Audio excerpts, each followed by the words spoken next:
Arthur Desnouveau est un survivant du Bataclan. Le 13 novembre 2015, ce jeune trader, diplômé de Polytechnique, venu pour vivre un bon concert, s'est brutalement retrouvé plongé en enfer. Dans cet épisode de Sabre Clair, je vous propose bien sûr d'écouter son témoignage absolument sidérant, mais également notre conversation dans laquelle nous avons essayé de comprendre comment le cerveau réagit lors de traumatismes soudains et violents. Arthur est aujourd'hui le président de Life for Paris, l'association des victimes du Bataclan. À la lumière de son expérience et de celle des autres survivants, il nous explique comment on surmonte de tels événements, en quoi l'intelligence collective est vitale, pourquoi il a évacué les sentiments de vengeance ou de haine, et de quelle manière cet événement l'a curieusement rendu plus fort. Un témoignage réellement inoubliable. Juste avant d'écouter ma conversation avec Arthur, si vous aimez Sabre Clair, si vous souhaitez m'aider à lui donner davantage de visibilité pour continuer à recevoir des hôtes exceptionnels, n'hésitez pas à vous abonner et à laisser un commentaire sur votre plateforme d'écoute, c'est un encouragement auquel je suis particulièrement sensible. Tout de suite, on écoute ma conversation avec Arthur.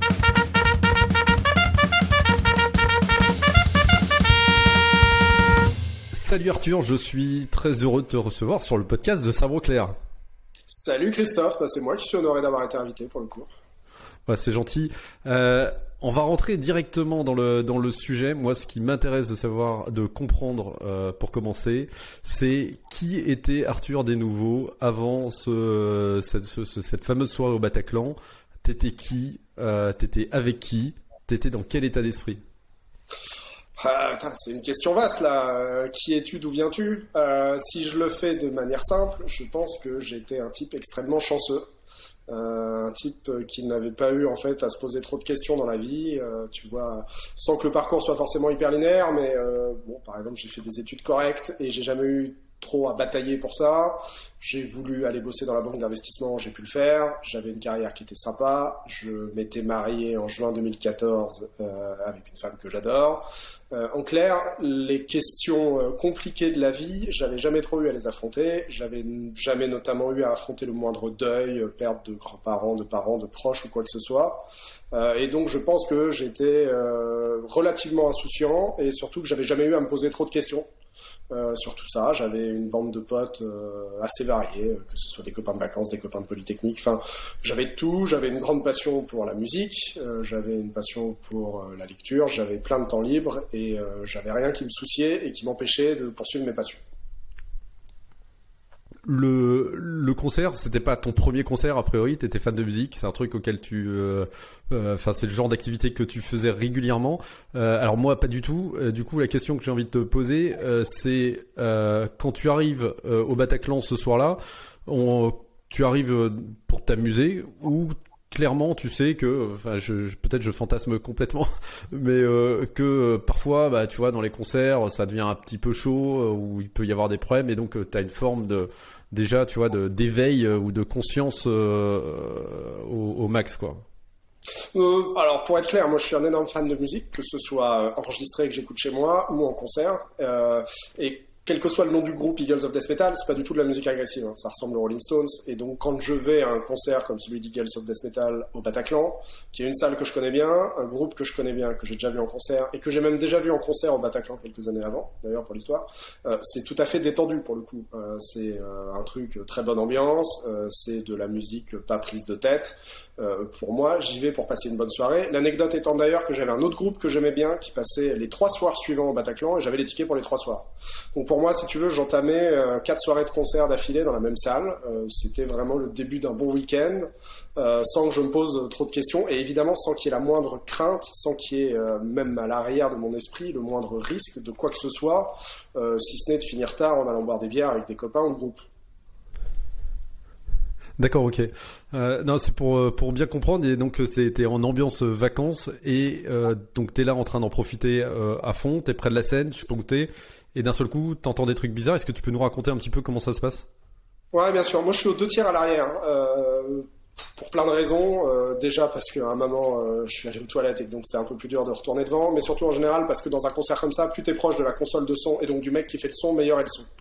Donc vu que la console de son était à l'arrière de la fosse, moi j'étais aux 2 tiers à l'arrière de la fosse. Et à un moment, au bout de 40 minutes de concert, t'as comme un espèce de bruit de pétard que j'entends assez distinctement.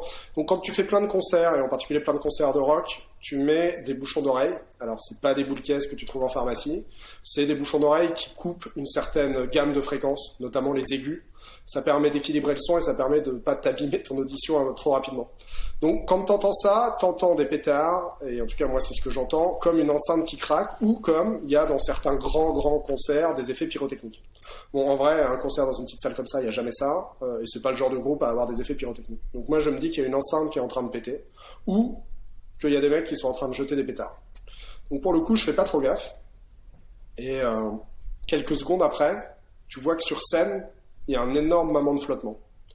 Et ça, c'est pas complètement incompatible avec le fait que la sono soit en train de lâcher, quoi. Eux aussi entendent le même truc. Sauf que là, tu vois les musiciens se barrer en courant. À ce moment-là, j'ai enlevé par réflexe, donc, moi j'étais dans la fosse à gauche, et donc les mecs arrivent sur mon oreille droite, quoi. Donc j'enlève ma boule caisse, et à ce moment-là, j'entends clairement un son qui ressemble au son d'une arme automatique. Donc je suis pas un tireur sportif, mais j'ai eu l'occasion de faire quelques mois dans l'armée à Polytechnique, et donc j'ai déjà tiré, je connais le bruit des tirs, et ça ressemble à des tirs.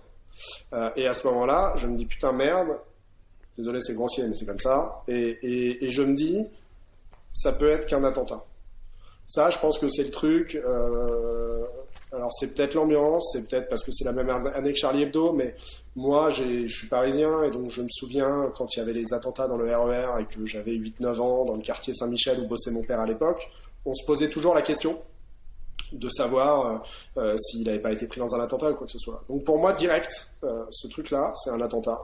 Et je me dis que le seul truc à faire, c'est de se jeter au sol pour éviter de se prendre une balle. Et en fait, j'ai pas le temps de le faire parce qu'il y a un énorme mouvement de foule avec un énorme cri et je me fais projeter au sol.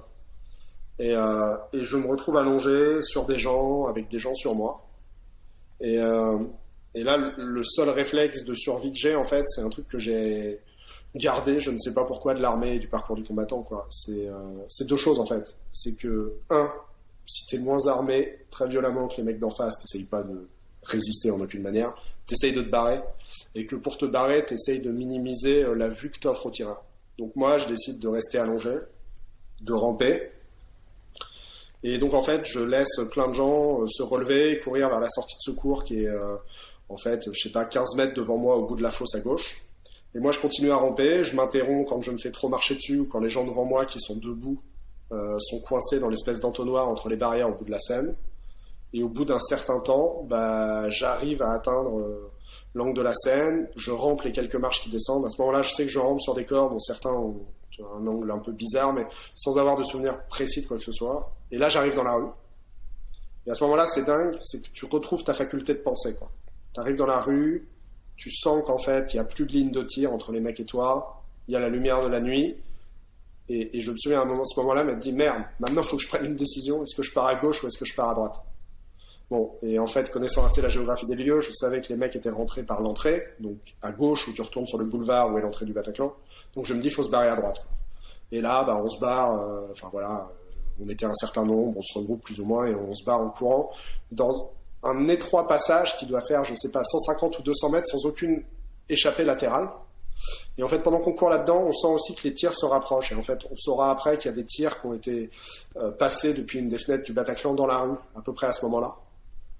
Et que donc, en fait, on était encore dans la ligne de tir d'une certaine manière à ce moment-là. Et là, du coup, tu vas où? Tu fais quoi? En fait, je repère les mecs d'Eagles of Death Metal, que je connais vaguement. Je vais leur dire 3 mots en anglais en leur disant suivez-moi. On part dans les petites rues. Je haile un taxi. Je les fais monter dedans et je leur file, tu vois, lucidité, 50 balles pour qu'ils puissent payer leur trajet en taxi. Moi, j'attends le taxi suivant complètement flippé en me disant mais t'es trop con, t'aurais dû monter avec eux. Et je monte dans le taxi suivant. Mon taxi fait demi-tour et en fait, je récupère un type qui avait du sang sur son t-shirt, qui sortait du Bataclan, mais c'était pas son sang, c'était le sang d'autres personnes.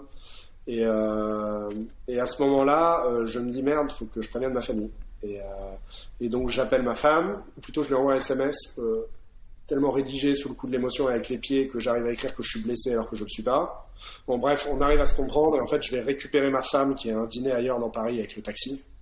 Et je rentre chez moi et en fait je passe le reste de la soirée à regarder sur une tablette la fin des événements, la fin de la prise d'otage, quoi. Quand on t'écoute, on a vraiment le sentiment que, même si tu dis un petit peu le contraire, mais que t'es resté lucide de A à Z. C'est-à-dire que dès le début, tu interprètes bien ce qui se passe. Or, je pense qu'autour de toi, il y a peu de gens qui font le rapport entre le bruit qu'ils ont entendu et une arme automatique. Il y a peu de gens qui se... Alors, c'est de l'ordre du réflexe, mais on a le sentiment que... Parce que tu vois, moi je m'étais dit personne qui a l'arme automatique, personne on le connaît. Et en fait, pour en avoir reparlé avec un bon nombre de survivants, beaucoup de gens jouent à des jeux vidéo avec des tirs d'armes automatiques hyper réalistes. Et en fait, plein m'ont dit qu'ils avaient reconnu le tac-tac caractéristique des armes automatiques. Juste pour... voilà. Ah, je pense qu'on d'accord, était pas mal à le reconnaître assez vite en fait. Et ensuite, tu vois, le fait de se jeter au sol, tu dis que c'est de l'ordre du réflexe, mais en même temps, on sent que t'es lucide quand même à ce moment-là. C'est marrant pour l'anecdote, et je m'en suis souvenu qu'après, parce que ça m'avait pas marqué sur le moment. C'était la deuxième fois qu'on me braquait une arme sur moi. Quand j'ai fait mon stage militaire de Polytechnique, je me suis retrouvé dans un peloton d'intervention de la gendarmerie. Et un jour, comme j'avais demandé, on m'a emmené sur une perquisition pour aller récupérer d'ailleurs une arme. Et bref, on fait la première perquisition, le type qu'on cherche n'est pas là, on nous donne l'adresse de là où il est. Et donc moi, évidemment, vu que j'étais novice, on m'avait mis avant-dernier de la colonne d'assaut. Le dernier, il faut que ce soit un type bon. Et ceux devant, c'est ceux qui peuvent s'en prendre. Et donc en fait, la deuxième fois qu'on enfonce une porte, c'est une maison particulière. Et donc on se met en randonnion le long de la maison pour rentrer. Et quand on tambourine à la porte, en fait, la fenêtre au-dessus de moi s'ouvre et le type, visiblement, avait un flingue. Et donc le gars derrière moi a tout de suite claqué la fenêtre et ils sont rentrés par la fenêtre, ils l'ont chopé, tu vois. Et c'est vrai que j'ai gardé le réflexe de tout cet entraînement de gendarmerie, finalement, du côté...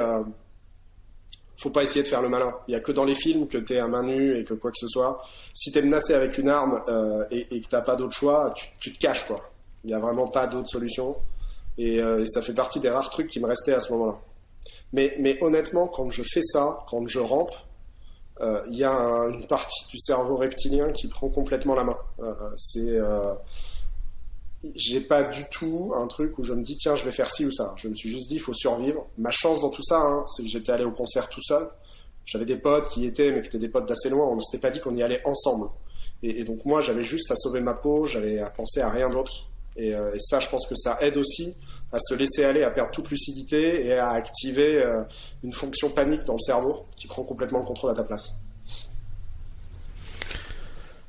L'état de choc, il arrive à un moment où, parce que là, pareil, quand tu décris de manière assez froide, avec le recul, ce qui s'est passé, on sent un comportement, je reviens, mais hyper rationnel. C'est-à-dire que penser simplement déjà à donner les 50 balles au chauffeur de taxi, penser à alerter ta famille, et puis ensuite avoir, tu vois, enfin aller chercher sa femme parce que tu comprends bien qu'il se passe quelque chose à Paris ce soir-là, pour rentrer chez toi, et puis ensuite rester sur les news. On imagine plutôt quelqu'un de complètement tétanisé, tu vois, qui arrive plus à parler, etc. Ça n'a pas l'air d'être du tout ton cas en fait. Ouais, alors sur le coup de la tétanie et ainsi de suite, alors je pense qu'on réagit tous différemment. Moi, à ce moment-là, il y a vraiment la première phase je suis dans la salle qui doit durer 4-5 minutes, là, où je sors. Et ensuite, quand je retrouve ma lucidité dehors, je suis quand même gavé d'adrénaline. Et d'une adrénaline qui me tient jusqu'à 1 ou 2 heures du matin. Et je pense qu'il m'empêche de sombrer dans l'état de choc. En revanche, après, quand j'essaye d'aller me coucher, en fait, j'arrive pas à dormir de la nuit. Et ensuite, il y a une espèce d'hébétude qui n'est pas un truc où tu es incapable de penser, mais qui est un truc où tu sais pas à quoi penser d'autre qu'à ce qui t'est arrivé. En tout cas, moi, c'est ce qui s'est passé. Je pense qu'il y a des états de choc un peu différents, mais voilà, moi, j'avais un cerveau dont j'avais plus du tout le contrôle après. Dans les jours suivants, j'avais vraiment un truc qui tournait à 200 à l'heure, en boucle, sur une espèce de forme de peur, voilà, de ressassement. Et donc l'espèce de petite lucidité que tu as dans les minutes après, je pense que c'est parce que l'adrénaline t'empêche de prendre le contrôle de ton cerveau, que c'est pas mal en mode automatique et que tu as des réflexes de survie et des réflexes sociaux qui sont pas complètement débiles à ce moment-là.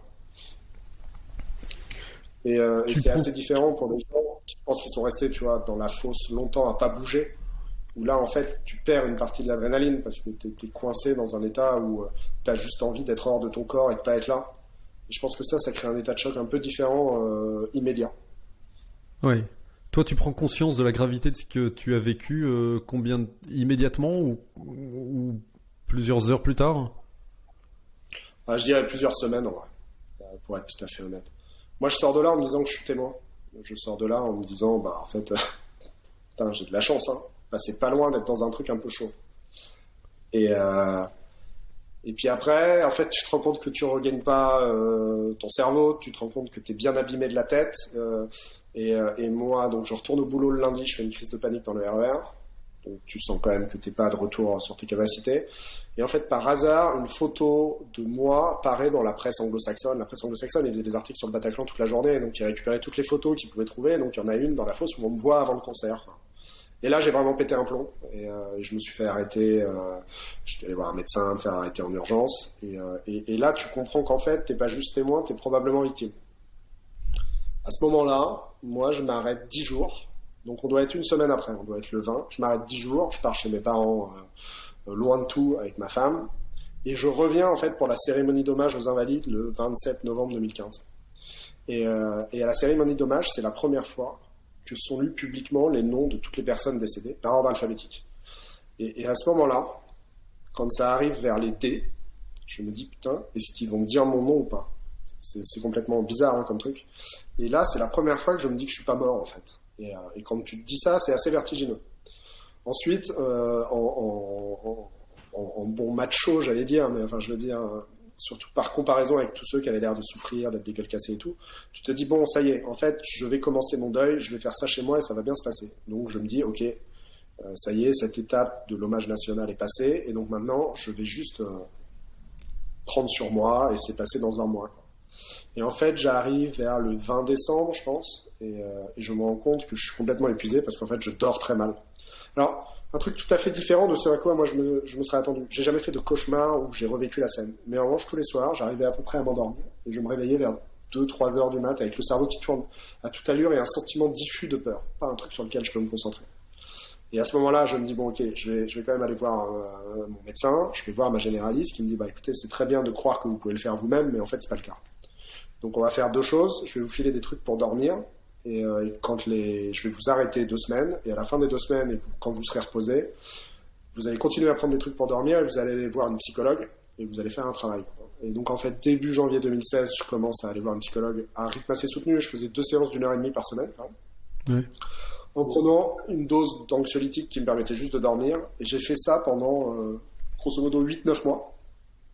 Avec des phases où en fait ça progressait bien et il y a eu l'attentat à Bruxelles et il y a eu l'attentat à Nice qui ont été des rechutes et en fait au bout de 8-9 mois j'ai atteint un état assez stabilisé et à ce moment-là j'ai arrêté les anxiolytiques et arrêté la psy avec l'accord de tout le monde, hein, médecin, psy et tout et depuis j'ai jamais eu à avoir recours à ça. Il n'y a pas de frustration Non mais je veux dire le fait de savoir en fait c'est assez graduel de comprendre les dégâts que ça te fait et en fait je suis toujours étonné aujourd'hui de quand même être, j'allais dire aussi marqué, mais d'avoir encore des stratégies d'évitement vis-à-vis des feux d'artifice, de quand je vais à un concert, être proche d'une issue de secours et tout. Et donc en fait, tu ne découvres l'ampleur des dégâts que progressivement, et je suis sûr que j'aurai encore des découvertes, même si maintenant je suis très stabilisé. Mais en tout cas, ça a pris, je pense, jusqu'à janvier, de comprendre et d'accepter à quel point j'allais avoir du mal à me défaire de ce qui m'était arrivé, même si j'avais passé, je te dis, je sais pas, entre 4 et 10 minutes dans le truc. En fait, ça suffit à te changer la trajectoire de ta vie irrémédiablement. Et ça, c'est assez dur à accepter. Et est-ce que c'est pas dur à accepter également quand on est un mec intelligent, t'as fait Polytechnique, de se dire putain il y a un truc qui se passe dans ma tête et j'arrive pas à le contrôler quoi, tu vois, parce que je pense que ça t'est jamais arrivé. Je pense que même quand tu regardes parfois les faiblesses psychologiques, c'est pas toujours facile pour tout le monde d'avoir de l'empathie par rapport à ça et surtout quand tu penses que toi t'as un cerveau qui fonctionne exceptionnellement bien. Ouais, alors je sais pas s'il fonctionne exceptionnellement bien. Ce qui est sûr, en revanche, c'est que c'est lui qui m'a fait ma carrière. Et ce qui était hyper dur, c'est de ne pas avoir le contrôle de l'outil qui m'a fait mes études et ma carrière. Ça a été une phase un certain deuil assez difficile, le deuil de plus être celui qui j'étais. Et moi, c'était beaucoup les capacités intellectuelles. C'est dur de retourner au boulot, d'être vulnérable, d'être un type pas fiable, d'être un type moins vif. Et même si ça revient après, les gens t'ont vu au plus bas à un moment. Et donc, c'est pour ça aussi, je pense que beaucoup de victimes sont obligées de changer de boulot. En fait, t'es poussé à ça, t'es poussé parce que le regard des autres a changé. Ils peuvent plus te faire la même confiance parce que toi-même, t'es pas capable de faire confiance à ton cerveau à ce moment-là. Toi, t'estimes aujourd'hui que t'es revenu au statu quo ante de ce point de vue-là? Non, si je suis tout à fait honnête, je pense que je suis bien meilleur maintenant. qu'avant. C'est peut-être pas la même forme d'intelligence, mais bizarrement, réussir à se remettre de ça, réussir à se remettre d'une épreuve, batailler pour ça, et ensuite, bon, ça a été aussi tout un chemin de résilience collective et en fait nouer beaucoup de relations. Je pense que je suis, j'allais dire, plus complet que ce que j'étais avant. C'est très étrange de dire ça. Si je pouvais, je ne vivrais jamais cette nuit, évidemment. Mais a posteriori, je suis sûrement une meilleure personne et j'ai, disons, je veux dire, quelque chose d'autre à offrir que ce que j'aurais eu à offrir si j'avais continué dans une voie linéaire. C'est très étrange, mais je pense que quand on a un trauma et qu'on arrive à s'en remettre, on est plus fort quelque part. Alors on reviendra là-dessus parce qu'effectivement c'est un point qui m'intéresse beaucoup. Juste pour essayer de comprendre concrètement comment tout ça se traduit. Ta femme, elle a l'impression d'être toujours mariée au même mec ou elle se dit ah merde tu vois c'est pas lui que j'avais choisi quoi. Je pense qu'il y a deux choses. Je pense que dans les semaines et les mois qu'on suivi, elle s'est dit qu'elle était plus mariée au même mec, mais elle s'est dit que voilà, c'était un état transitoire, et je pense que c'était assez vrai. Et d'ailleurs, elle aussi, même si elle n'était pas là, était assez marquée, parce que tu te dis, j'aurais pu être veuve, c'est quand même pas évident. C'est même pas évident du tout. Ensuite, il s'est passé un truc assez étrange, c'est que au-delà de la manière dont je me suis réparé moi-même, c'est que m'investir dans la communauté des victimes en dirigeant une association de victimes et tout, ça, c'est une expérience dont elle sait que je ne l'aurais jamais eu par ailleurs, quoi. Je n'aurais jamais adhéré à une association, encore moins présidé une association. Donc je pense qu'elle se dit que je ne suis pas la même personne, mais que là-dedans, finalement, elle retrouve des traits que j'avais. Je pense qu'il y a vraiment une période où elle se disait que j'étais abîmé. Et là, elle se dit sûrement que cette expérience m'a fait pousser à son paroxysme, ou du moins développer des choses que j'aurais peut-être pas développées par ailleurs, mais qui étaient là. Et donc je pense qu'elle se dit que ça a changé la trajectoire, que ça a sûrement interrompu certaines choses, mais pas que je suis méconnaissable. Ouais. Alors ce que tu évoques, espèce d'ambivalence où d'un côté tu te dis, bah, évidemment pour rien au monde en fait j'aurais voulu vivre ça, et puis a fortiori les autres, et pour autant ça a été aussi bénéfique par certains aspects pour moi. C'est ce qu'en psycho on appelle la croissance post-traumatique. Paradoxalement en fait ça arrive à plus de personnes qu'on le croit, c'est-à-dire que le syndrome de stress post-traumatique durable en tout cas, il touche finalement relativement peu de population, et il y a on va dire un gros ventre mou pour qui il y a un retour on va dire peu ou prou en tout cas au statut couranté, et puis il y a des gens clairement que ça aide à faire progresser. Et notamment sur, je te donne un peu les différents critères sur lesquels on observe habituellement les améliorations. Mais à ce que tu puisses peut-être illustrer ça ou confirmer, infirmer. Il y a, alors on se connaît un petit peu, il y a une plus grande appréciation de la vie. Ouais, ça évidemment. Moi, il y a honnêtement pas une journée encore aujourd'hui où je me dis pas, putain, je suis content d'être vivant, et faisons de cette journée quelque chose qui a du sens. Ça, c'est clair. Ouais. Un changement des priorités ? Oui, aussi, évidemment, métro, boulot, dodo et un maximum d'argent individuellement. En tout cas, moi, c'était plutôt le rythme avant, et tu te dis, en fait, tout peut s'arrêter. Quelle est ma priorité ? Moi, je sais que j'ai été très marqué après les attentats. Il y a le journal Le Monde qui avait fait un mémorial où tu avais un petit nécron de chacune des victimes. Et ce jour-là, enfin en tout cas quand tu es dans mon cas, tu te projettes, tu te dis tiens mais qu'est-ce qu'on aurait écrit quoi. Et je pense qu'on aurait écrit élève brillant et bon mari. Et c'est top, j'espère qu'il y aura ça dans ma nécron, mais je suis pas sûr qu'on aurait écrit beaucoup d'autres choses quoi. Et donc ça forcément tu te dis attends, mes priorités peuvent pas juste être ça. Si celle-là j'en suis fier et c'est le cas, je continue, mais j'en rajoute d'autres. Et donc il y a quand même une espèce, moi ce que j'appelle une boulimie de vie après, qui est possible. Ouais. Des relations interpersonnelles plus fortes par rapport à ce que tu avais auparavant. Je suppose que, notamment en tant que président de l'association de victimes, c'est quelque chose que t'as développé. Ouais, bah déjà, je pense que c'est un peu make or break avec tes proches. Hein. Soit ils n'arrivent pas du tout à se faire à ça, soit finalement, tu as aussi traversé cette épreuve avec eux. Donc, rien qu'avec tes proches, il y a un truc plus intense. Mais par ailleurs, celles que tu noues avec la communauté des survivants, celles que tu noues dans le cadre post-attentat sont évidemment hyper fortes. Alors, attention, il peut y en avoir des toxiques, puis il y a quand même un certain nombre de victimes qui nouent des relations, et c'est un classique, trop fortes avec leur psychiatre ou leur psychologue, par exemple, qui font mais évidemment, après avoir vu le pire de l'humanité, tu as tendance à beaucoup t'investir dans les relations humaines. Et donc, évidemment, il y a un truc très fort qui peut se créer. On dit également que ça se traduit par une plus grande confiance en soi. Alors, je sais pas si tu en avais forcément besoin, et je sais pas si, du coup, il y a un delta incroyable. Si, ouais, j'ai une plus grande confiance en moi, mais ça, c'est marrant. Je pense que c'est plus lié au travail associatif que je sais pas si j'avais pas eu d'engagement associatif, si j'aurais eu ça. Je pense qu'on peut confondre confiance en soi et en fait une forme de recul ou mise à distance qui fait qu'en fait, dans chacune des situations, tu te dis en fait, je joue pas ma vie. Donc, je peux prendre un niveau de risque assez élevé. Ça peut passer pour de la confiance en soi. C'est peut-être une forme de je m'en foutisme, en fait. Et donc ça, je pense que pas mal de victimes l'ont. Alors après, je pense que comme tu as été président d'assaut, tu peux pas être trop je m'en foutisme parce que forcément, tu joues beaucoup de choses. Et donc, oui, il y a une forme de confiance en soi, mais attention, c'est peut-être ça a les attraits et les atours de la confiance en soi, mais c'est pas ça. Mais en tout cas, ouais, j'en ai plus quand même maintenant. Alors moi, il y a un truc qui m'a étonné sur le sujet. On s'est retrouvés dans un endroit un petit peu particulier ensemble et on s'est retrouvés à l'extérieur d'un bâtiment au 4e étage d'un bâtiment à faire de l'escalade le long de la corniche et ensuite à descendre en rappel. Forcément, alors moi je parle de moi, il y a une forme d'appréhension parce que tu es dans une situation pas commune et puis même si tu es assuré, tu te dis toujours est-ce que ça va tenir.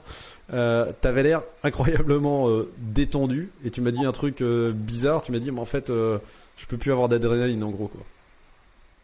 Ouais, et je peux plus avoir d'adrénaline dans un truc dont je sais que finalement c'est sous contrôle parce qu'il faut préciser, moi j'avais jamais fait de rappel, j'avais jamais fait ce genre de truc, mais en revanche on était accrochés.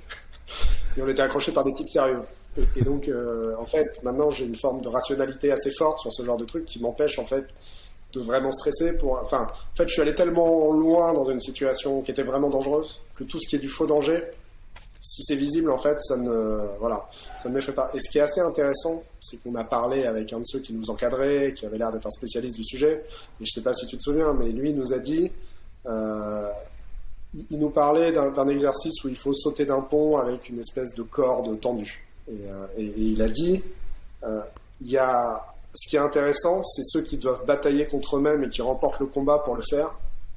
Ceux qui n'ont juste pas d'adrénaline quand ils font ça, c'est qu'il y a un problème sous-jacent. Et je pense que le type avait une bonne idée de ça. Bien sûr, il y a un côté tête brûlée qui peut arriver assez vite.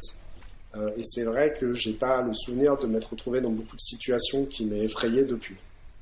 Mmh. Et alors le dernier... Ouais, pardon, vas-y. Ouais. Non, et ça, je sais pas si ça va revenir. Typiquement, ça fait partie des choses. Tu vois, quand tu cites des stats sur le stress post-traumatique, par exemple, moi j'ai l'impression qu'il y a beaucoup de gens en fait du 13 novembre qui sont à des doses de stress post-traumatique très élevées, pour des raisons un peu spécifiques, qui est que ceux qui sont restés par exemple à l'intérieur du Bataclan, alors il n'y a pas que le Bataclan, il y a les terrasses et le Stade de France, mais à l'intérieur du Bataclan, c'est très prolongé pendant 2 heures. Et c'est des civils. Et en fait, beaucoup des stats sur le stress post-traumatique sont quand même faits sur des populations professionnelles, notamment des militaires, qui eux, en fait, leur entraînement et le fait qu'ils sont là pour le métier et ainsi de suite fait qu'ils sont victimes de stress post-traumatique, mais qu'ils ont en général une meilleure tolérance et un meilleur retour à la norme. Et donc voilà. Et donc en fait, il n'y a pas tant d'études que ça sur tu vois, cette espèce de détachement au danger. Ouais. Alors le dernier point, c'est et là je suis vraiment curieux d'avoir ton retour. C'est le développement spirituel. Généralement, ça coïncide avec pour ceux qui vivent bien entre guillemets, je sais pas si on peut dire ça, mais ce genre d'événements traumatiques, ça coïncide avec un développement. Alors ça peut être de la foi ou simplement de l'appartenance à quelque chose de plus grand que soi, tu vois. Tu veux dire genre ton employeur? Non, je déconne. Moi, ce que j'ai vu, c'est beaucoup de gens, enfin j'en ai vu pas mal qui avaient la foi, qui trouvaient la foi. Moi, c'était pas trop forcément un truc qui m'attirait ou du moins qui m'a... En revanche, j'ai une confiance et une foi renouvelée en l'humanité et en la capacité à la fois de l'être humain individuellement à être bon. même si j'ai vu le pire du truc. Et une foi en ce qu'un groupe d'individus est capable de faire, cette espèce de chemin collectif de résilience que nous on a eu, m'a vraiment, j'ai vu des actes de générosité, des actes de l'aide désintéressée, comme j'en ai jamais vu. Je pense que c'est un peu l'effet, c'est le miroir du pire qui nous est arrivé. Et donc j'ai quand même, moi, un grand optimisme en l'humanité. Alors je suis pas du tout angélique, hein, je connais les horreurs que ça peut faire, mais j'ai quand même une grande foi dans la capacité de l'homme à faire le bien aussi. Et ça, je l'avais pas forcément avant. Mais donc c'est assez, c'est religieux, c'est agnostique, c'est vraiment plus, voilà. Et ça rejoint cette envie d'avoir plus de relations plus fortes avec des gens, je pense. Alors je pense qu'il y a un endroit dans lequel on doit probablement bien voir la synthèse en fait de tout ce que tu as retiré de cette expérience. C'est dans l'éducation de tes enfants. Est-ce que aujourd'hui, quand tu te projettes sur la manière dont tu vas éduquer tes enfants, tu fais des choses ou tu vas faire des choses que tu n'aurais peut-être pas faites si tu n'étais pas passé par cet événement traumatique? Alors, moi j'ai 2 enfants qui sont quand même assez jeunes, 3 ans et 7 mois, mais quand je vois celle de 3 ans, c'est vrai que je suis beaucoup plus attentif à la manière dont elle vit avec les autres qu'à peu près n'importe quoi d'autre, quoi. Et j'ai l'impression que l'important, c'est de développer son intelligence sociale et de m'assurer que elle arrive à coopérer avec les autres, à les faire des fois faire des choses pour elle aussi à se mettre à leur service. Et je pense que j'ai une idée beaucoup plus collective de la manière dont on éduque un enfant que la pure réussite individuelle. Et ça, je pense que c'est une grosse différence. Et j'étais par exemple très content qu'elle aille à la crèche. Pas tant parce que c'est facile et que c'est simple pour les parents, mais parce que c'est une collectivité. Et voilà, je crois beaucoup en la vertu du partage. Et donc ça, voilà. Et ce qui est marrant, moi, il y a quand même un truc dont je me suis rendu compte avec tout ça en étant président d'une asso de victimes, c'est que évidemment le terrorisme, alors il vise des lieux où il y a une certaine homogénéité sociale, probablement, mais quand tu mets bout à bout tous les lieux du 13 novembre, tu as tous les milieux sociaux et tu as des étrangers, des provinciaux et tout. Et ça réalise un brassage, en fait, que tu n'as plus vraiment dans notre société, quoi. Je pense qu'il n'y a plus beaucoup d'événements de brassage, quoi. Moi, tu vas à l'école de ton coin, tu fais un parcours scolaire qui finalement ressemble souvent à celui des gens qui étaient avec toi en terminale, faut être honnête, parce que si tu es dans un bon lycée, il y en a plein qui vont dans un truc bien, si tu es dans un lycée spécialisé, enfin... Et donc, moi, je serais attentif aussi à ce que mes enfants voient plusieurs réalités du monde. Et qu'ils aient l'occasion de côtoyer des gens vraiment qui ont d'autres foi, d'autres réussites ou d'autres échecs et d'autres difficultés, mais qu'en tout cas leur vision de l'humanité soit pas réduite au quartier où elles ont été et à l'école, quoi. Ouais. Un autre point sur lequel je voulais t'entendre, c'est sur la réaction face aux agresseurs, face à Abdeslam et les autres. Moi, c'est vrai que j'étais assez surpris d'une certaine manière de l'attitude posée que tu as, que l'association de victimes a. De l'autre côté, on a alors il y a un personnage qui est ressorti pendant les semaines de procès qui sont pas terminées, mais c'est Patrick Jardin qui lui a perdu sa fille et qui a une haine cuite et recuite qui l'exprime de manière très très régulière. Alors la question que je me suis posée, c'est est-ce que c'est lui qui est normal dans le sens où en fait pendant des centaines ou des dizaines de milliers d'années en tout cas, l'humanité a réagi comme ça face aux agressions, et c'est d'ailleurs ce qui probablement a permis la survie de l'humanité. Ou bien est-ce que c'est normal aujourd'hui, parce qu'on est dans une civilisation raffinée, d'avoir réussi à transcender l'émotion, la douleur au profit des règles finalement qui font la force de notre civilisation? J'ai du mal à donner une réponse à ça, tu vois. Moi, je pense que le signe du raffinement de notre civilisation, c'est le fait que je puisse exister et parler dans les médias, et Patrick Jardin aussi. Et d'ailleurs, moi, c'est ce que j'ai dit à Patrick Jardin. Je le connais pas bien, hein, on s'est croisés au procès. Moi, je suis allé le voir pour lui dire je suis pas d'accord avec votre vision des choses. En revanche, je suis encore moins d'accord avec le fait qu'on essaye de vous bâillonner et d'empêcher de le dire. Déjà, je pense que ce qui est important de voir, c'est que notre raffinement permet ces débats-là. Ça me paraît hyper important.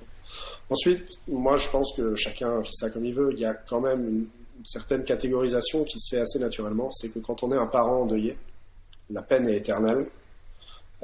Et il y a quelque chose qui ne sera jamais récupéré.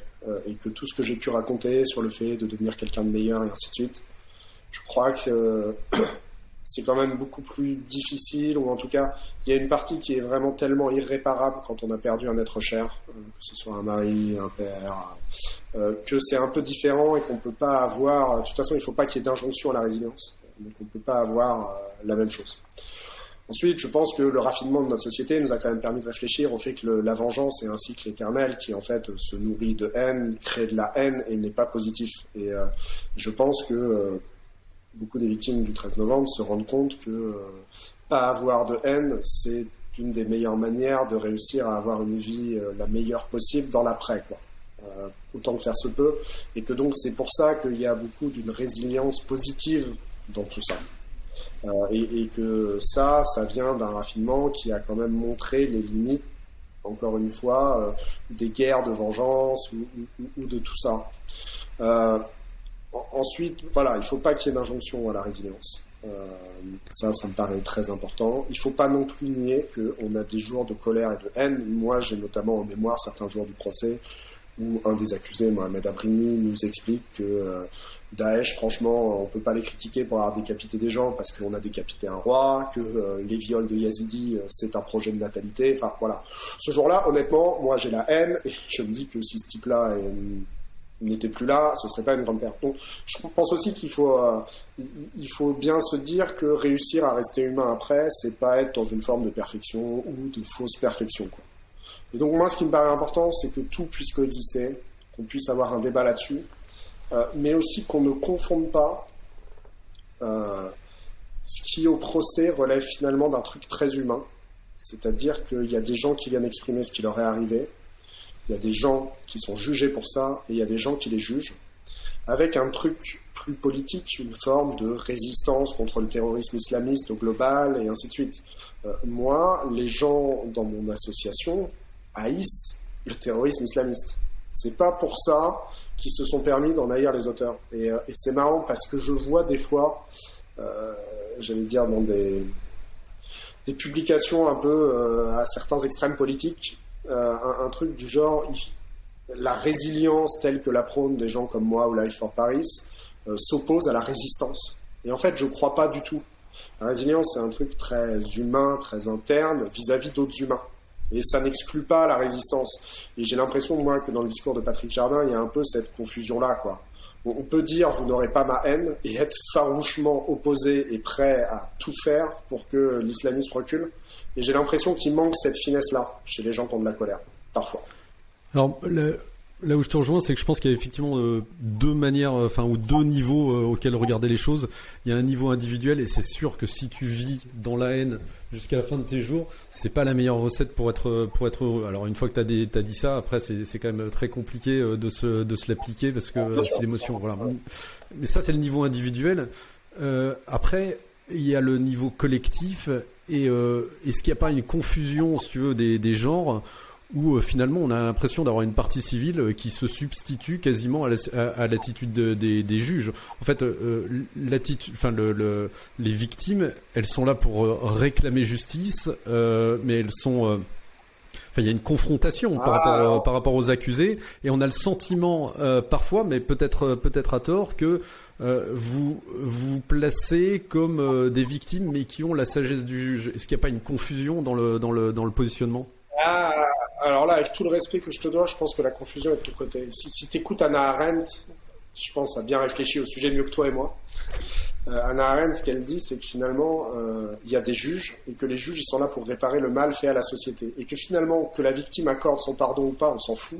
Il y a des juges pour faire appliquer la loi. Et je pense justement, c'est que si tu as de la haine et que finalement tu réclames une peine de prison, c'est là que tu te substitues au juge. Nous, tu vois, et le nom d'ailleurs est... Par exemple, dans les matières de terrorisme, on le dit toujours, la victime n'est pas moteur de l'action publique. C'est vraiment l'État. Et donc, les victimes, on leur demande de décrire ce qu'elles ont subi, ce qu'elles subissent encore aujourd'hui, les conclusions qu'elles en tirent. Mais justement, on leur demande pas la peine, on leur demande pas tout ça. Et je pense que ça, c'est le travail des juges. Et donc, je pense qu'en étant, que ce soit pleine de sagesse ou dans la haine, tant qu'elles réclament pas une forme de justice particulière, elles empiètent justement pas sur les avocats généraux qui sont là pour porter l'accusation pour le parquet ou pour les juges qui donnent la peine à la fin. Et donc, je pense que cette forme de sagesse, c'est justement de s'être mis en retrait du jugement des terroristes. Je pense que c'est pas notre boulot. Et c'est la chance d'une démocratie d'être assuré qu'en fait, il y a des professionnels qui vont le faire à notre place et que nous, on n'a pas à prendre ce rôle-là. Ça nous permet de ne pas être dans une forme de colère et aussi, d'ailleurs, pour un grand nombre de victimes, de ne pas se mêler au procès.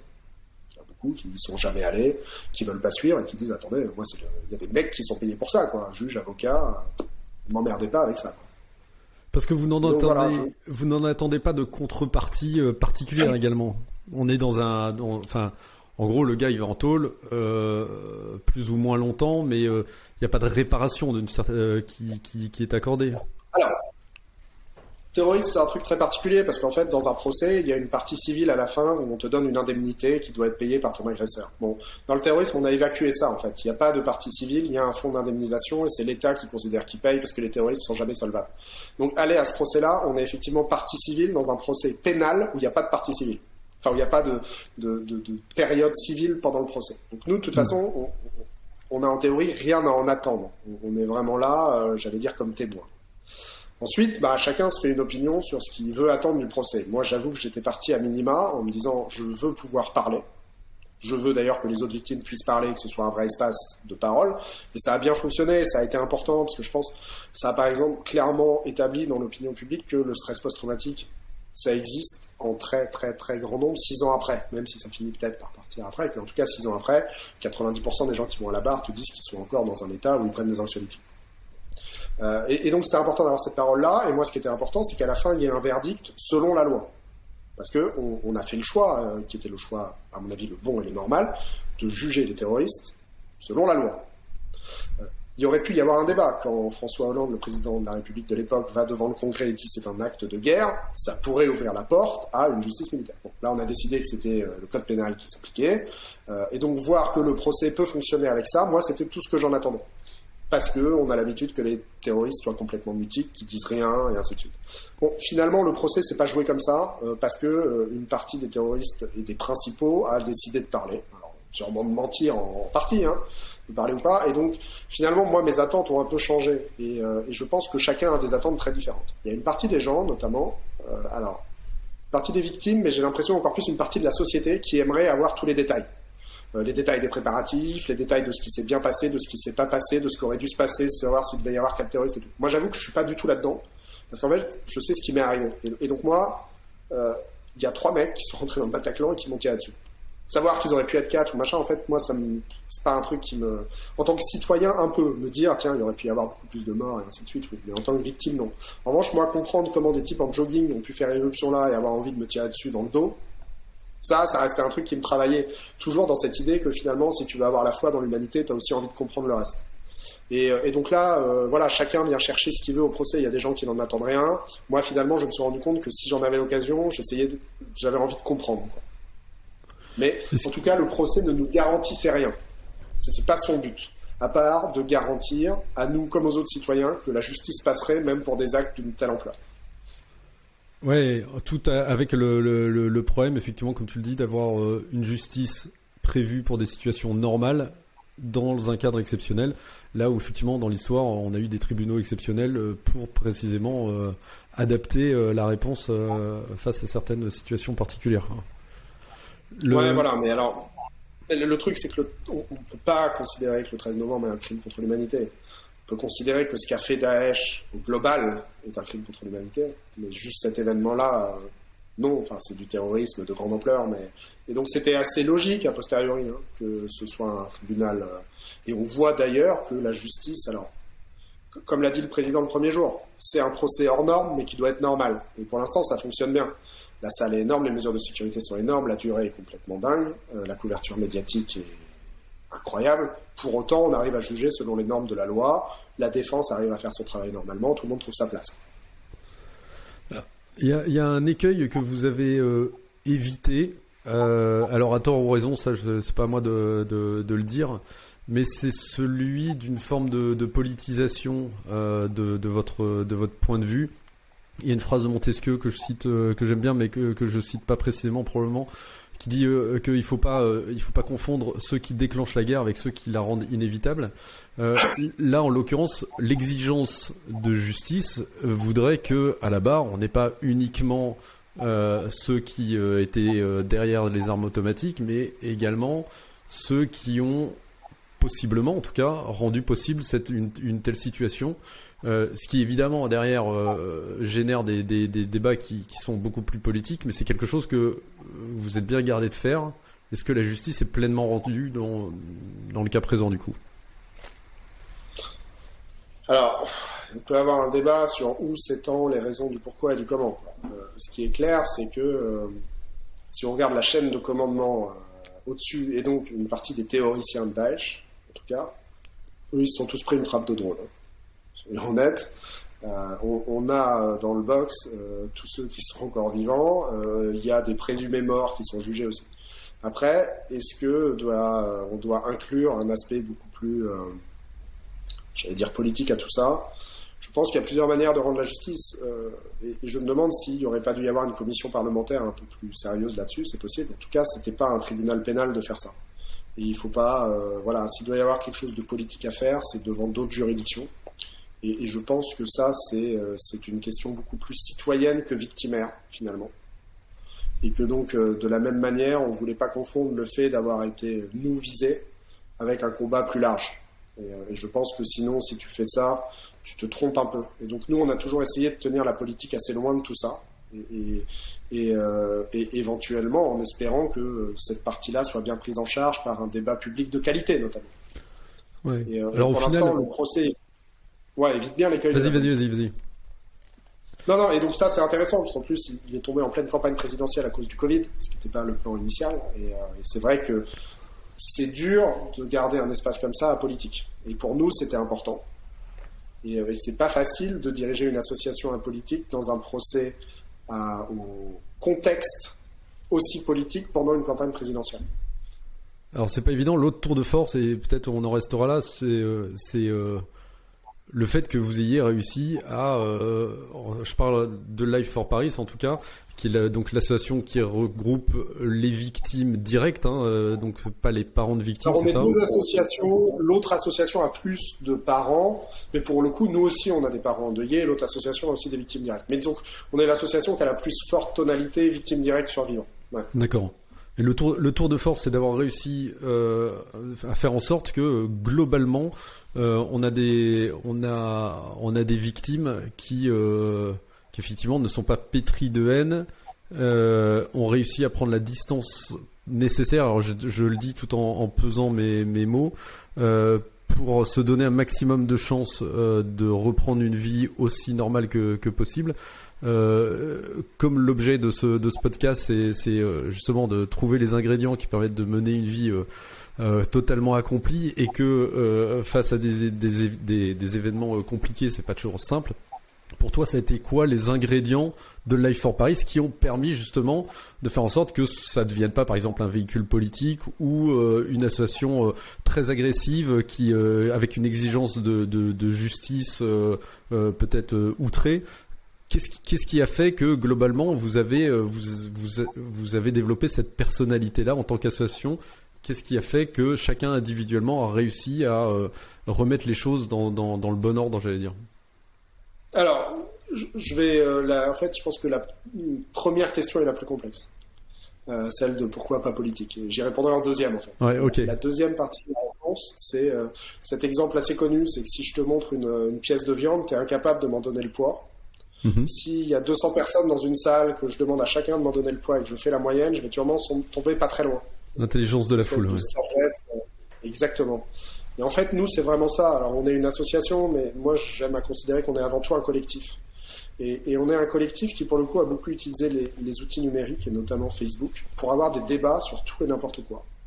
Et en fait, ce qui s'est passé après cet attentat, c'est que dans cette communauté Life for Paris, il y a eu une énorme bienveillance. Et que donc, tout le monde pouvait exprimer son point de vue, quel que soit son côté très gentil, très extrême, très en colère, très dans le pardon des terroristes, et a surgi de ces nombreux débats le chemin sur lequel on est tous. Je pense que personne ne peut se vanter d'avoir donné la ligne de Life for Paris. Ça s'est vraiment fait collectivement avec cette forme d'intelligence où quand tu débats avec bienveillance, que tu acceptes d'écouter les autres, et quelque part que vu comme t'es victime, avant d'avoir cette confiance en soi, tu doutes quand même vraiment de beaucoup où il faut aller. Tu vois, la résilience, aucun de nous n'était capable de décider le chemin. Et en fait, c'est une humilité forcée qui te dit qu'on va trouver un chemin collectif. Et donc, c'est ça qui s'est fait. C'est vraiment une résilience collective en s'appuyant sur la force d'un groupe où personne ne voulait prendre le leadership, où de toute façon, personne n'était sûr que sa réponse soit la bonne. Et donc, tout le monde était prêt à en proposer. Et c'est-à-dire qu'il y a ce que tu décris, c'est qu'il y a quand même des gens qui ont fait un chemin incroyable entre une posture de haine, par exemple, pour arriver dans la posture mainstream, on va dire, de Life for Paris, telle que tu l'as décrit. Ouais, clairement.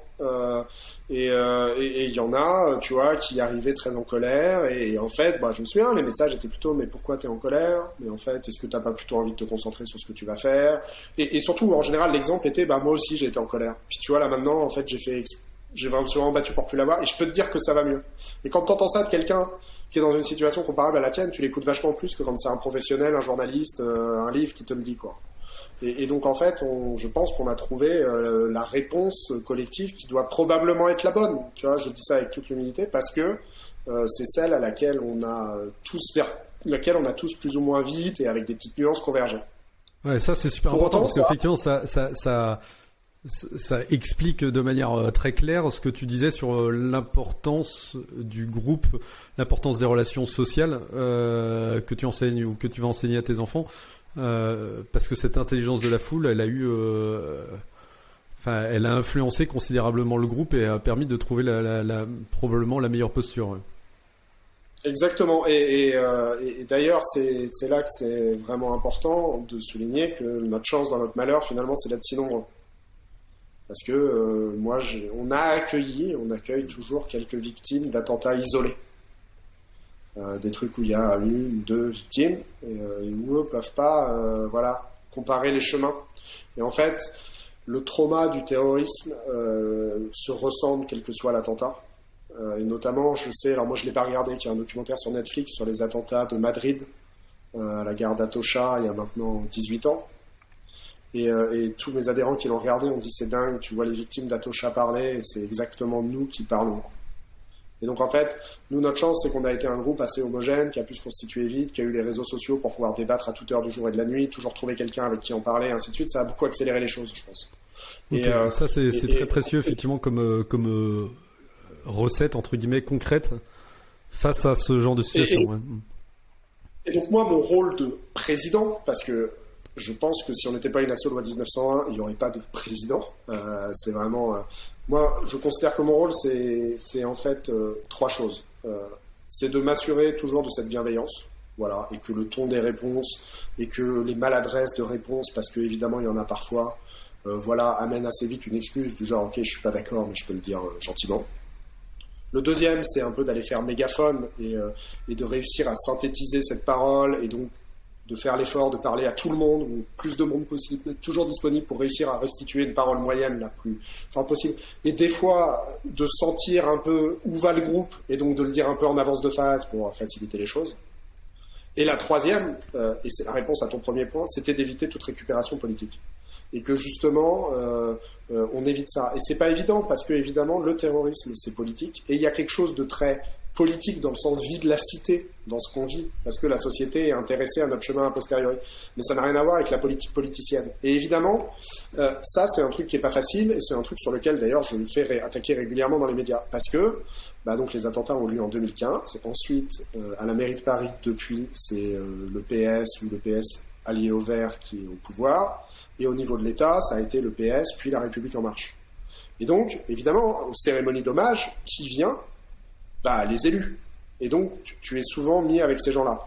Et en plus, on a eu quelques tentatives de récupération, notamment d'Éric Zemmour, pour ne pas le citer. Et donc, c'est vite fait qu'on t'accuse, en fait, d'être politique.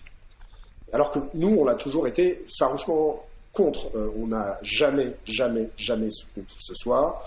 On n'a jamais appelé à voter pour qui que ce soit à n'importe quel tour d'une élection présidentielle, quoi. Donc, vraiment, tout ce qu'on a demandé, c'est une tranquillité civile, une concorde civile pour pouvoir se reconstruire tranquillement et à l'abri de tout ça. Et est-ce que vous n'avez pas été loin dans le sens où c'est une chose, alors je ne veux pas parler de récupération, hein, mais c'est une chose d'utiliser entre guillemets ou de prendre comme exemple le Bataclan parce que c'est un événement qui nous concerne tous, parce que c'est le pays qui a été attaqué.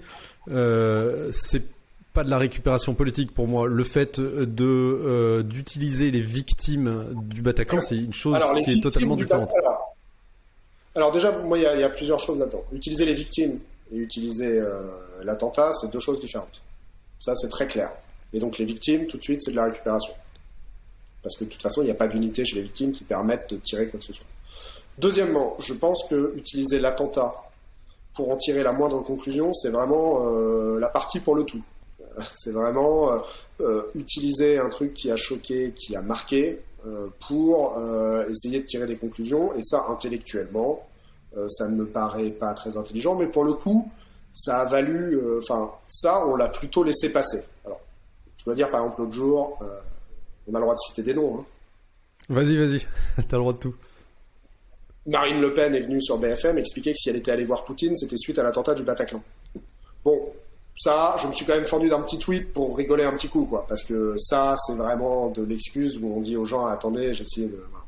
Bon, par ailleurs, ce qui est assez symptomatique là-dedans, et c'est pas à toi que je fais le reproche, c'est aux politiques, c'est que les mecs parlent toujours de l'attentat du Bataclan. Bon, en vrai, il y a 130 morts, il y en a 90 dans le Bataclan, il y en a 40, et ce qui est justement fou, c'est que c'est des commandos qui ont attaqué tout le nord-est de Paris, plus Saint-Denis. Et donc en général, on voit que les gens qui de toute façon te parlent de l'attentat du Bataclan, de machin et tout, sont des gens qui sont dans la récupération parce qu'ils ne savent même pas de quoi ils parlent. T'as un Éric Zemmour qui te fait un discours où il te dit les 138 victimes du 13 novembre. Et donc le type qui a écrit son discours est allé sur Wikipédia vérifier le nombre de victimes, il n'a pas vu que là-dedans il y avait les 7 terroristes qui étaient comptés, quoi. Et donc c'est là aussi que tu sens la récupération, c'est dans l'imprécision complète du truc. Et donc en fait, ceux qui en parlent toujours en plus en faisant des erreurs énormes. Et les autres n'en parlent pas, ou alors parlent du terrorisme islamiste au global, parce que ça est beaucoup plus acceptable. Et donc, on a essayé d'avoir cette ligne de pas être des chiens de garde complètement fous, quoi. Et d'autant plus maintenant que le temps passe. Typiquement, dans les premières années, on était très chiens de garde sur le fait qu'il n'y ait pas de, j'allais dire de reconstitution, mais qu'il n'y ait pas de film ou de téléfilm qui reconstitue la nuit des faits. Ça, on avait considéré à l'époque, et je crois qu'il y a une loi aux États-Unis, ou du moins une jurisprudence qui a été faite après le 11 septembre, 5 ans. Et donc là, il y a plusieurs films sur le 13 novembre qui vont sortir, dont des trucs, je pense... Voilà, vous n'aurez pas ma haine avec Camélia Jordana. Bon, on pense ce qu'on veut, quoi. Mais en tout cas, nous, on dit plus rien là-dessus. On considère que c'est assez passé dans le domaine public et dans la société pour qu'on ne se considère pas propriétaire. Voilà. Donc il y a aussi une évolution dans le temps qu'il faut voir. Je pense qu'il a fallu montrer les crocs un peu plus forts à certains moments, juste pour être sûr d'eux. Par ailleurs, ce qui nous a quand même beaucoup aidé, soyons honnêtes, c'est que je pense pas maintenant que ça fasse gagner des voix, en fait. Je pense que celui qui cite le Bataclan, il fait plaisir à ses soutiens parce que c'est des gens qui sont beaucoup polarisés par ça et qui basent leur vote sur une forme de peur là-dessus. Je pense pas que tu ailles récolter des voix en parlant de ça. Bon, écoute, merci beaucoup pour ces éclairages divers et à la fois sur ton cas personnel et puis plus largement sur les autres victimes et sur l'association. C'est quoi le mot de la fin ? On n'a pas fait beaucoup d'humour quand même. J'aurais c'est bien vrai, aimé c'est avoir vrai. une blague. Mais ton sujet prête pas tellement, t'auras remarqué, à faire de l'humour, quoi. Ouais, mais alors ça, c'est un des trucs que je voudrais retenir quand même, c'est que dans notre communauté, nous, il y a un humour noir assez énorme, quoi. On se traite régulièrement de trous de balles. Voilà, faut quand même le savoir, hein, évidemment. Et nous, on peut le faire, et voilà. Mais nous, on n'a pas le droit, tu vois. Moi, je pense quand même que un des trucs qui est important là-dedans, c'est de se dire que le chemin est important dans une vie. Il n'y a pas juste là où t'en es, il n'y a pas où t'es passé, et que il faut quelque part accepter de donner une seconde chance aux gens. Là, par exemple, je parle de gens qui ont des états dépressifs, qui ont des trucs difficiles à un moment. En fait, les épreuves te grandissent. Et j'ai l'impression qu'en France, on a quand même tendance à considérer ton point bas comme étant un point de référence valable. Et ça, moi, j'aimerais bien que ça change. Et c'est très américain. Les Américains, ils adorent les comeback kids et ainsi de suite. Ça fait partie, je pense, des côtés positifs de la culture américaine dont on pourrait s'inspirer.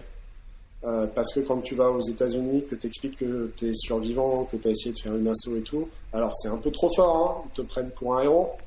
Faut pas déconner non plus, mais en tout cas. Moi aussi, voilà, je te prends pour un héros, que, Arthur, tu sais. Ouais, ça, évidemment, c'est parce que j'ai une barbe plus fournie que la tienne.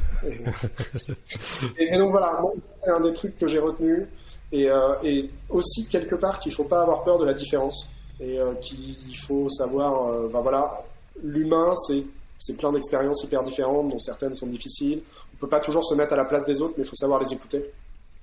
Et ça, c'est important. Et c'est d'ailleurs pour ça que moi, je suis toujours content d'être invité à un podcast comme celui-là.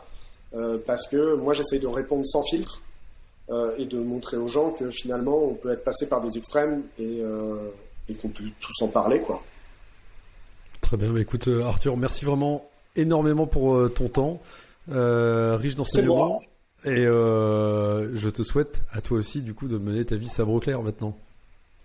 Super. Et je peux poser une question quand même, parce que ça me tue Vas-y. Tout à l'heure. Le mur en brique derrière, c'est un fond d'écran ou c'est un vrai mur en brique? C'est un vrai mur en brique. C'est avec des vraies briques, avec des morceaux dedans. Ah, c'est beau. Ah, voilà, c'est magnifique. Tu vas pouvoir retrouver le sommeil maintenant. Exactement. Merci beaucoup, Christophe. Salut Arthur. Merci d'avoir écouté cet épisode de mon podcast Sabre au clair. N'oubliez pas de me laisser une note ou un commentaire sur votre plateforme d'écoute. Déjà, ça me rendrait super heureux. Mais en plus, vous contribuerez ainsi à rendre ce podcast plus visible, ce qui serait vraiment super cool. Je vous dis à très vite et en attendant, n'oubliez pas de mener votre vie sabre au clair.